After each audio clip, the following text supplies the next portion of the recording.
dala kang helmet, pwede mong ilagay. Susian mo lang to, tapos ilock mo yung helmet mo dito.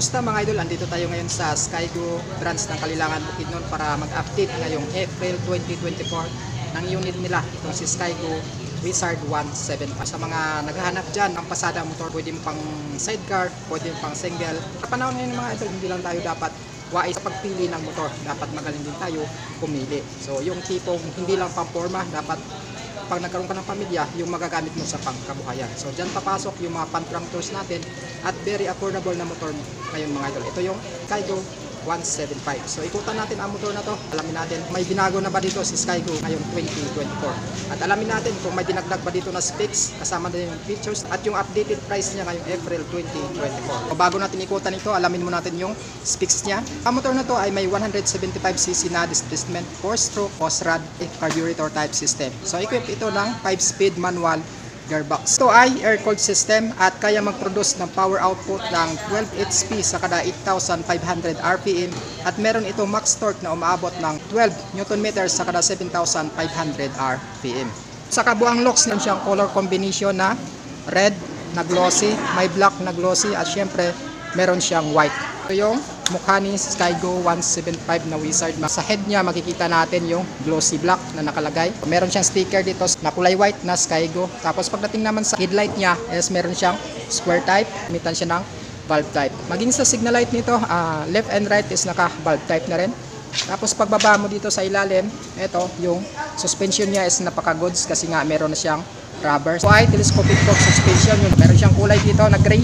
Pababa, fender niya sa harap is glossy black at nakabakal na ito. Meron siyang gulong na sukat na 2.75/17. So ito naman yung ano niya, braking system, naka mechanical drum brake. So ito naman yung tangke niya.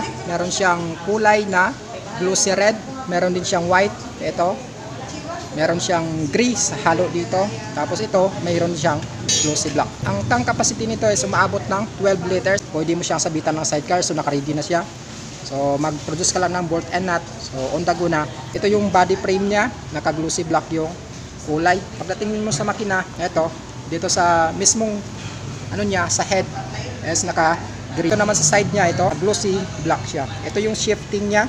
So equip siya ng 5-speed manual gearbox. Yung side stand niya is wala pang siyang safety features katulad ng side stand kill switch. Kalagay dito yung Wizard, tapos Euro na chain niya, may cover na siya na plastic.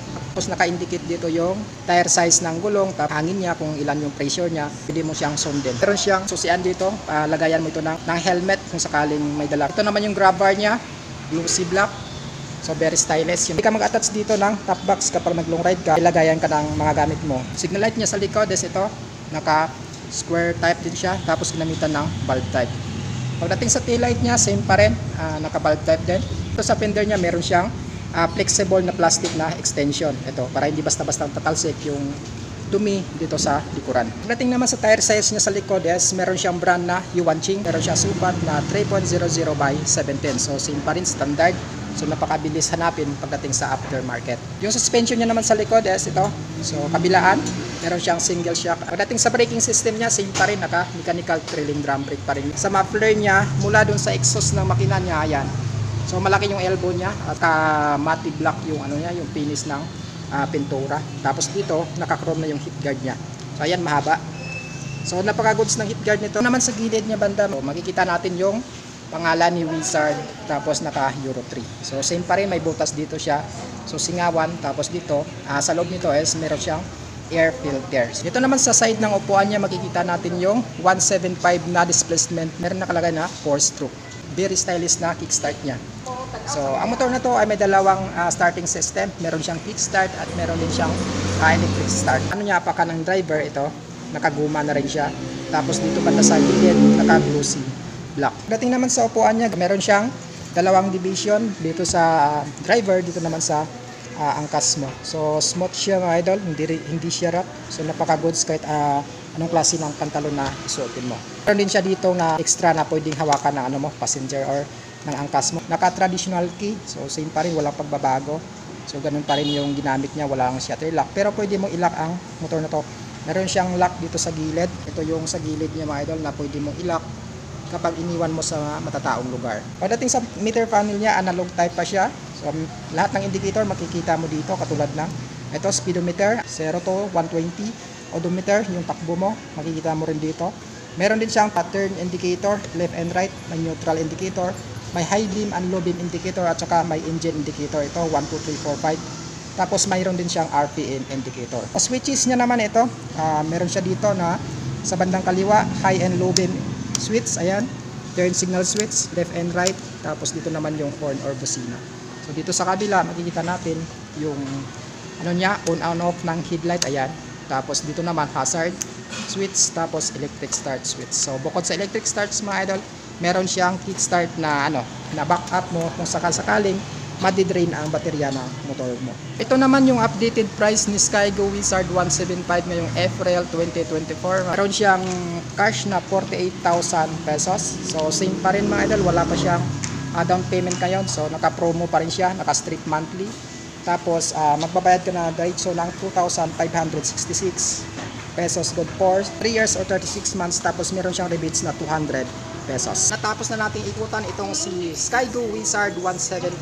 Sa managhahanap pala ng Skygo Wizard 175 125, available yan dito sa Kalilangan Bukidnon branch. Mga malapit sa Kalilangan Bukidnon mga idol, kung nahiya kayong pumunta mismo dito sa Skygo Kalilangan Bukidnon branches, open naman ako, pwede nyo akong i-message sa FB page ko mga idol para ma-assist ko kayo kung gusto nyo kumuha ng mga Skygo na unit dito. So marami silang unit dito mga idol. Hanggang dito na lang yung video natin, huwag kalimutang i-like at syempre i-share ang video natin bilang suporta mo sa YouTube channel ko. At like at follow mo na din ako sa FB page ko mga idol. So this is Bukidnon Vlog TV, ride safe at ingat palagi.